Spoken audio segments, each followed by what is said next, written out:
Bonjour et bienvenue dans le podcast Happy Personal Shopping. Je suis Maïté Despréaux, personal shopper depuis 13 ans et j'ai le plaisir de vous aider à vous lancer dans cette activité passion. Voici les 4 thématiques que j'ai prévu d'aborder avec ce podcast pour vous aider à vous lancer et à exercer sereinement. Tout d'abord, une partie savoir-faire. Et oui, indispensable, tout ce qu'il faut savoir pour asseoir votre expertise et exercer en tant que professionnel. Deuxième thématique, l'histoire de la mode et du luxe. Ça, c'est ma préférée. C'est une thématique qui va vous permettre d'élargir votre culture mode, qui me paraît indispensable pour appuyer le discours technique. Troisième partie, on parlera organisation. Je vous donnerai des astuces pour gagner du temps au quotidien et développer votre entreprise sereinement, tout en vous ménageant des temps personnels. La dernière thématique est dévolue aux inspirations. Tout ce qui va vous permettre de vous nourrir, de nourrir votre culture mode bien sûr, mais aussi votre créativité pour mieux accompagner les personnes qui vont vous faire confiance. Si ça vous plaît, alors je vous propose qu'on commence tout de suite avec l'épisode du jour. Bonjour et bienvenue dans ce nouvel épisode du podcast Happy Personal Shopping. Je suis très fière aujourd'hui de vous proposer un épisode un petit peu différent puisqu'il s'agit de ma première interview. J'ai rencontré Johanna qui est une spécialiste de communication digitale et en particulier de campagne marketing. Et donc j'ai le plaisir de l'accueillir aujourd'hui. Alors bonjour Johanna. Je suis ravie de t'accueillir dans cet épisode de podcast. C'est la première fois que j'ai une invitée, donc je suis vraiment enchantée parce que tu vois vraiment c'est un épisode à marquer d'une pierre blanche parce que c'est la première fois que je fais une interview en live avec quelqu'un pour un podcast. Donc merci déjà de nous accorder ton temps. Je suis ravie d'être la première. J'espère que je ne vais pas trop gâcher ton podcast vu que c'est mon premier podcast à moi aussi. Donc, ce sera une double première et puis j'espère que ça va se passer. Mais je suis sûre que tu vas apporter énormément de valeur ajoutée parce que ce que je ne vous ai pas encore dit, chers auditeurs, c'est que Johanna, c'est une spécialiste du marketing digital et en particulier de la communication sur Instagram. Mais avant de dire des bêtises, je te laisse plutôt te présenter. À toi, Johanna. Alors, moi, c'est Johanna. Ça fait à peu près 5 ans que je suis dans ce domaine de la communication digitale. Tout ce qui est communication digitale de A à Z, vraiment tout, que ce soit Instagram, comme tu l'as mentionné, site internet, fiche de Google Business, vraiment tout ce qu'on peut penser sur la communication digitale, mail marketing, pub, enfin vraiment tout. Et ce que j'ai commencé à en faire dernièrement, c'est à accompagner les personnes qui ont un business ou qui se lancent et en fait à les orienter sur les choses qu'il faut qu'elles fassent pour être plus visibles. Parce que des fois, on se dit, on a des préjugés, on se dit, oui, il faut que je fasse ça, il faut que je fasse ça, parce que tout le monde fait ça. Mais ce n'est pas toujours la bonne chose à faire selon ce que tu veux faire et selon l'image que tu veux donner de toi. Et je sais qu'il y a beaucoup de personnes que ça perturbe et après quelques mois, d'un coup, elles se disent, non, mais ce n'est pas pour moi ça, en fait. Et moi, je trouve que c'est dommage. Donc voilà, c'est ce que je fais. Super, merci beaucoup, Johanna. Et il y a une spécialisation que tu as? Est-ce qu'il y a un truc que tu fais le plus, enfin, tu as parlé des newsletters, tu as parlé des pubs, tu as parlé de plein de choses, mais il y a un truc que tu aimes en particulier faire et c'est ta spécialité? Ce que j'aime bien, c'est relier tout ensemble, en fait. C'est parce que tu as les community managers qui, en fait, font que du Instagram et des réseaux sociaux. Tu as les spécialistes SEO qui font que du référencement sur les sites. Et tu as les spécialistes d'automatisation et tout ça. Et en fait, moi, j'aime bien tout relier. J'aime bien utiliser les données, les pixels. Enfin, peut-être que je parle chinois pour quelques personnes qui écoutent et qui viennent de se lancer. Mais en fait, de récupérer le plus de données possible sur les personnes qui vous regardent et qui vous voient, peu importe sur quelle plateforme, et utiliser en fait toutes ces données pour après pouvoir les recontacter par la suite et pour pouvoir vendre ce que vous avez à vendre. Ok. Et comment tu as commencé, toi? Pourquoi tu t'es orientée vers le marketing digital? En fait, je travaillais dans une entreprise et puis un jour, il y a ma supérieure qui m'a dit Johanna, qu'est-ce que tu en penses d'aller faire une formation en communication digitale? Moi, c'était un rêve, on ne peut plus fou. Donc, je lui ai dit ouais, pourquoi pas, viens. Et puis, donc, j'ai fait une formation c'était juste l'année du Covid, donc ça devait être 6-7 mois, mais ça a été beaucoup plus finalement. Et depuis, donc, j'ai appris dans cette même compagnie, cette même entreprise, un poste en tant que directrice de communication digitale. Et j'ai vraiment tout fait là-bas, en fait, vu que j'étais à ce poste-là. Je faisais tout. Et c'est pour ça qu'aujourd'hui, donc, je pense que c'est un gros atout que de vraiment savoir, de connaître tous les outils et tout ce qui peut servir. Et donc, voilà, en fait, c'est comme ça que j'ai débuté. Et puis, j'ai adoré ça. J'adore ça. Et je crois que j'ai trouvé vraiment la chose qui m'épanouit chaque matin quand je me lève. Ah, c'est génial ça. Ça, c'est vraiment ce qu'on souhaite à tout le monde, hein, à toutes les Exactement. personnes qui nous suivent, ça c'est sûr. Et donc, du coup, tu t'es mise à ton compte dans la communication digitale. Ouais, exactement. Ok, super. Alors, je te remercie beaucoup pour cette présentation et comme tu le sais, les personnes qui écoutent ce podcast sont soit des personnes qui ont un projet de reconversion professionnelle dans le monde du conseil en images, du personal shopping, soit des personnes qui sont déjà en activité et qui commencent parce qu'elles sont débutantes. Et l'idée de ce podcast, c'est de les aider à prendre conscience de certaines choses, de découvrir aussi certains aspects du métier et de leur offrir aussi des conseils pour pouvoir se lancer de manière la plus efficace possible, de gagner du temps. Et c'était vraiment aussi l'objet de ta participation aujourd'hui. Est-ce que tu pourrais nous donner tes pistes, tes astuces, tes conseils quand on commence et qu'on n'a pas encore une visibilité de dingue? Qu'est-ce qu'on peut faire pour communiquer qui soit assez simple et assez facile d'accès pour une personne qui commence et qui n'y connaît rien du tout? Ben, moi, je dirais en soi, d'abord que la personne doit savoir c'est quoi son vrai objectif. Parce que tu dis visible, mais visible, ça peut être un objectif en soi, mais après, tu peux avoir de la visibilité, mais tu n'as pas de résultat. Donc, vraiment, réfléchir à son objectif avant de se lancer. Et avant d'aller dépenser des sommes dingues pour un site internet et tout ça, euh, vraiment se poser, voir, essayer, comme tu as dit, le personal shopping, comment ça marche dans la vie de tous les jours, et puis voir comment en fait on peut intégrer à sa vie professionnelle la communication digitale sans que ça vienne nous déranger. Parce qu'au final, si c'est quelque chose qui va venir t'embêter et qui va venir te déranger, eh ben, c'est pas quelque chose que tu vas faire à long terme. Et, et ça, en fait, ça va durer 1 mois. Tu vas dire, allez, 2 mois, le troisième mois, tu vas tirer la langue. Et puis, tu vas dire, bon, de toute façon, ça marche pas. J'arrive à rien. Et puis, je laisse tout tomber. Et puis, voilà. Donc, la première étape que je dirais, c'est vraiment de mettre en place un système qui est confortable pour la vie de tous les jours et qu'on se sent bien avec. Si, par exemple, la personne n'aime pas se montrer sur les vidéos, je sais que c'est un gros problème pour pas mal de personnes de se montrer. Et ben, de peut-être regarder des tutos, tout ça, pour comment faire des publications sans se montrer parce que c'est possible de nos jours. Et vraiment d'aller selon ses objectifs et ses valeurs et ne pas se forcer à faire des choses qu'on ne veut pas. D'accord. Donc, ça, ce serait l'étape numéro 1. Donc, la première étape, ce serait de se dire, en fait, j'ai besoin de faire de la place dans mon quotidien à la communication et qu'il y ait une certaine routine, en fait, que je fasse ça un peu naturellement, que ça soit pas prise de tête, mais que ce soit quelque chose finalement qui devienne normal dans mon quotidien. Exactement. Ok, Exactement. Si tu es, par exemple, sur Instagram, ben, tu ne vas pas aller ouvrir un compte TikTok que tu n'y connais rien parce qu'on t'a dit, mais là-bas, il y a plus de vues, là-bas, il y a plus de visibilité. Non, tu vas là où tu te sens bien, là où tu connais, pour ne pas te rajouter de la charge, quoi. Enfin, c'est… d'accord. Voilà. Mais là, si je connais pas, est-ce que tu penses que Instagram, c'est le meilleur choix quand on commence?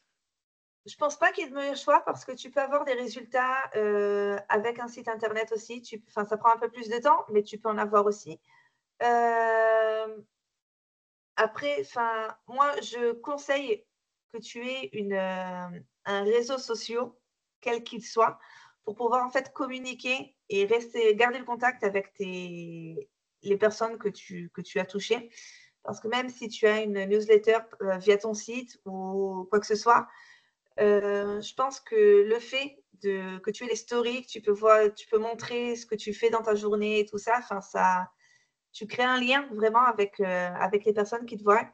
Donc, moi, j'utilise Instagram parce que c'est ce qui me convient à moi, c'est ce que j'aime. J'aime bien aussi ce que je vois là-bas. Donc, c'est pour ça que je l'ai choisi, mais ça se peut que pour quelqu'un d'autre, TikTok, ça marcherait très bien. Donc, il n'y a pas vraiment il faut aller sur Instagram ou il faut aller sur TikTok ou alors il faut aller sur Facebook ou je ne sais. Mais vraiment, ce que la personne choisisse une possibilité de tout ce qu'il y a, de se trouver son réseau, celui qu'elle aime, même si c'est par exemple LinkedIn, si c'est une personal shopper qui veut habiller les femmes pour qu'elles aillent au travail, pour se sentir plus à l'aise et tout ça. Et elle dit, bon, moi, je vais aller sur LinkedIn. Et bien, ça aussi, c'est cool. Enfin, tu vois ce que je veux dire? C'est vraiment chacune qui choisit suivant la cible qu'elle veut toucher. Ben, c'est la meilleure des choses. Donc, tu choisis un réseau que tu aimes et Ouais. sur lequel tu penses ta cible, elle sera. Donc, les personnes que tu veux accompagner, l'idée, c'est d'aller sur le réseau où elles se trouvent. Ça paraît logique, oui, effectivement. OK. Et après, alors, comment on fait? Mettons, on a choisi Instagram. Qu'est-ce qu'on fait pour qu'il y ait des gens qui nous suivent et que notre compte grandisse et qu'on arrive à trouver des clients avec Instagram? Donc, tu as deux méthodes. Tu as la première méthode qui va être un peu plus longue, qui est la méthode organique, que en fait, tu postes. Je conseille d'utiliser plus les réels parce qu'ils ont ils arrivent à toucher plus de personnes qui ne te suivent pas que les publications normales. Donc, ça, c'est si tu commences en organique. Mais c'est en fait, tu tires en l'air. C'est les réels, même si tu vas toucher allez, 2000, 3000, 4000 personnes, ben, ce n'est pas forcément des personnes qui s'intéressent au personal shopping. Donc, c'est beaucoup de temps à investir et tout ça. Donc, d'un côté, tu n'as rien payé, mais d'un autre côté, tu as investi beaucoup de temps. Donc, toutes celles qui commencent à faire ça en organique, qu'elles sachent que ça prend beaucoup de temps et il faut être patient. On peut aussi essayer d'aller chercher des comptes qui peuvent être complémentaires et peut-être proposer des lives, proposer même, je vois que ta tenue, elle est cool. Enfin, complémenter les personnes, enfin, créer des liens. Et voilà, donc ça, c'est pour l'organique. Et pour celles qui se disent, bon, je vais mettre un budget ça peut même être 100 euros, 200 euros. Ça dépend le budget qu'elle a sur le même moment, mais en fait, ça va aller beaucoup plus vite, les abonnés, et ça va être sur une cible qui est ciblée. Enfin, ça va être un public ciblé, et c'est pas en fait comme si tu tirais dans l'air, c'est vraiment les personnes qui s'intéressent au shopping, aux habits, à leur façon d'être. Enfin, je sais pas comment tu dis ça trop dans ta thématique à toi. Et en fait, donc, tu vas payer de l'argent, mais en fait, ça va te réduire le temps que tu vas mettre si tu l'aurais mis dans l'organique, en fait. Tu vois ce que je veux dire? Mais alors, du coup, tu veux dire que tu achètes des abonnés avec la publicité au Non, non, final? non, non, non. Tu n'achètes pas des abonnés. C'est pas acheter des abonnés. C'est tu fais une pub, mais en fait, ta pub, tu fais, par exemple, comme tu ferais un réel organique, mais le même réel, tu fais donc une pub avec, enfin, tu prends le même réel et tu dis à Instagram, montre ce réel à telle et telle personne. Et en fait, Instagram, ce qu'il fait, il prend ton réel et il le montre à telle et telle personne. Et vu qu'en fait, ce réel, il est montré à des personnes qui s'intéressent vraiment à ce que tu fais, donc tu as plus de chances qu'elles s'abonnent à ton compte d'elles-mêmes, sans les acheter, parce que tu ne les achètes pas, en fait. Elles voient ton contenu et comme ça, en fait, elles commencent à s'abonner à ton compte. Et comme ça, tu peux en fait grandir plus vite sans passer moins de temps. Mais tu dois leur dire quand même de t'abonner parce qu'elles ne le feront pas toutes Oui, seules. évidemment. Enfin, tu fais des réels par exemple, 3 réels, parce que toujours les pubs, il faut faire ça avec plusieurs vidéos, plusieurs posts pour pas que ce soit toujours la même chose. Tu veux, enfin, je sais pas, avec une accroche, tu veux savoir comment t'habiller pour un jour d'été, enfin, je sais moi, pour être cool avant d'aller à la mer, on en été. Et puis après, les gens, ils voient donc ton réel. Et puis à la fin, ou alors tu dis, ben, si tu veux d'autres astuces pour savoir comment t'habiller, abonne-toi à mon compte. Et dans la description, tu peux aussi marquer, donc, je sais pas d'où sont les habits que tu as montrés sur le réel et tout ça. Et puis aussi les inciter à t'abonner. Et de plus, vu que tu es dans les ads, il y a un petit bouton qui s'appelle viens voir mon profil et donc qui incite la personne en fait à appuyer dessus pour venir voir ton profil et normalement, c'est censé un peu plus les inciter à s'abonner à ton compte. OK. Mais en fait, on n'est pas sûr. Enfin, c'est pas forcément ça qui nous ramène C'est des pas du clients, ça nous 100%. ramène des abonnés?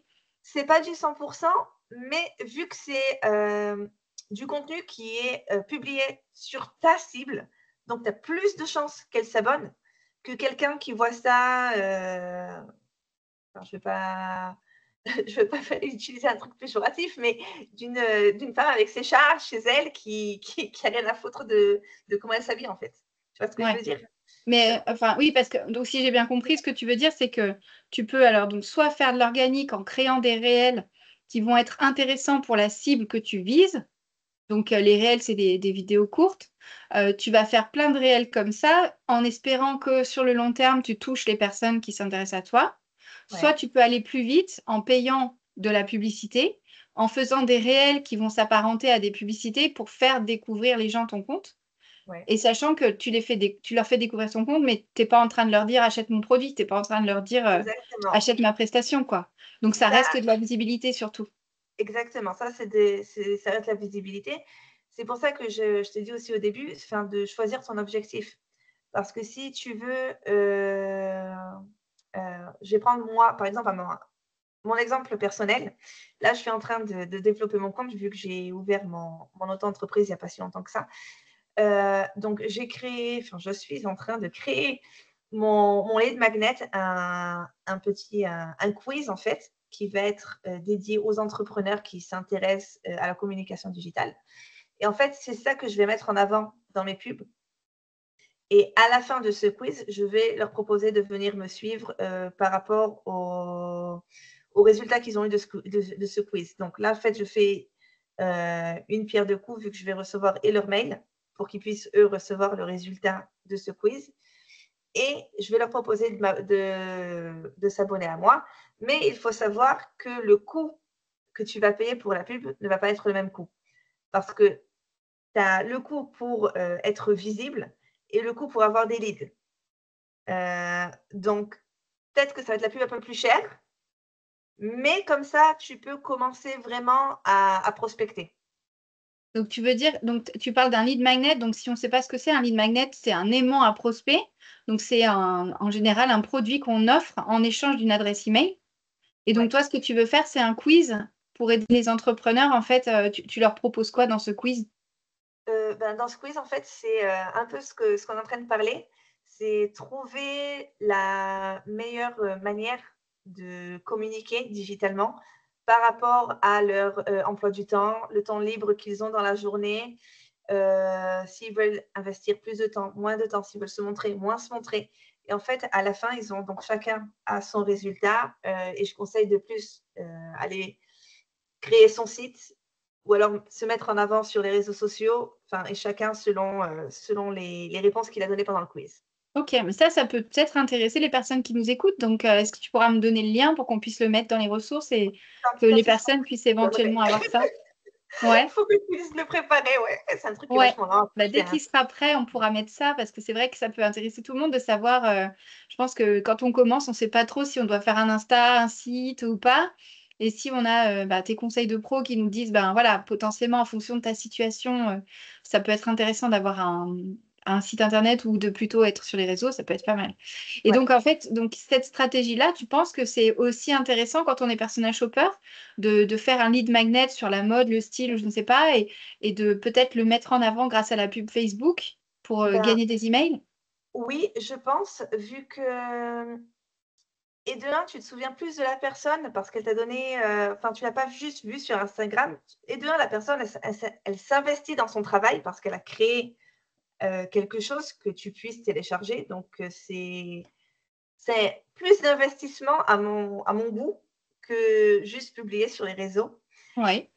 Ça fait plus sérieux à mon goût aussi. Tu me diras ce que tu en penses. De voir quelqu'un qui vraiment, a pensé qu'est-ce qui pourrait me plaire, par exemple dans votre domaine, comment m'habiller, qu'est-ce qui va avec un jeans mam, quel t-shirt, et qui puisse me mettre les idées en place et tout ça. Donc, ça peut être, oui, une value extraordinaire pour tous ceux qui vont vous suivre après.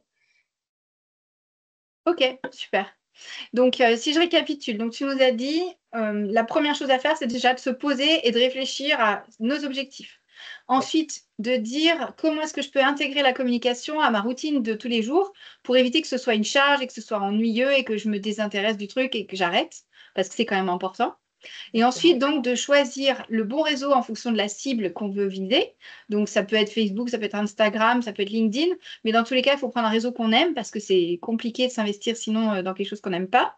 Et après, donc, on peut faire soit des réels qui parlent des problématiques des personnes, soit on peut faire de la publicité. On peut aussi faire les deux en même temps, j'imagine. Exactement, oui. OK.